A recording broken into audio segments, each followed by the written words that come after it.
here's your second homework sheet. We're going to put these inversions on the staff and also play them. See how I have the FAC, FAC.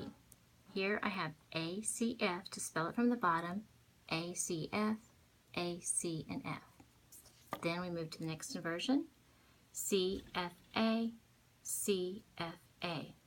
And then the last, I'm going back to your first inversion with FAC, FAC. I'm going to play through those for you to see that here. Here's my F chord in root position.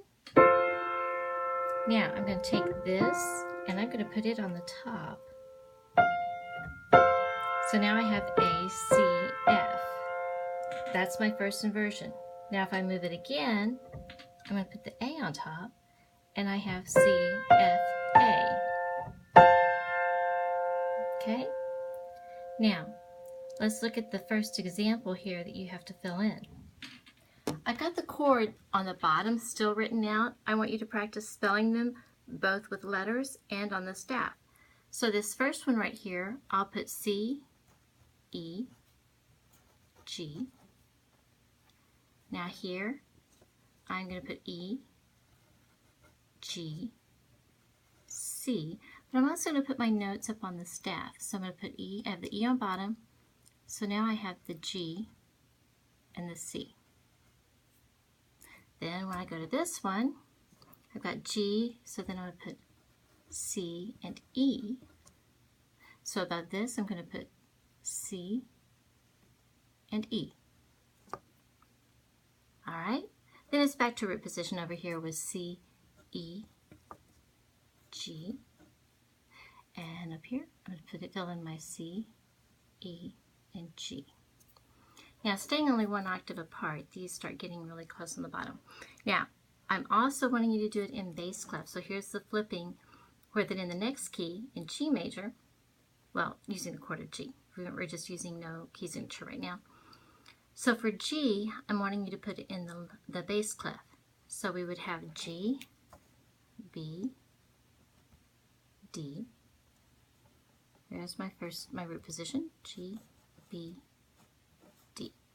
If you're like me, growing up, I kept always confusing root position and first inversion, because when you say first, you think that's like first position, but it's not. It's first inversion. This is the root position, and then the first time we change it is when it flips over. So this one's going to be B, D, and G. And then this will be B, D, G. Okay. Now I'm looking at the next one, and I'm going to have D, G, and B. Or D, G, B. And then finally G. Whoops, my paper's moving. B, D. Or G, B, D. Now you'll notice I take alternations back and forth. This one's going to be the right hand's filling them in. You see it on the bottom. Notice if you skip 2 octaves, so here's the one octave below would be right here, and it's all lines. What's lines is spaces, and what spaces is lines.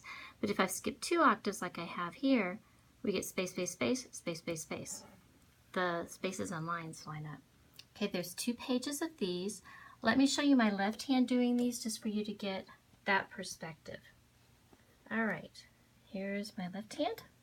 There's the C chord.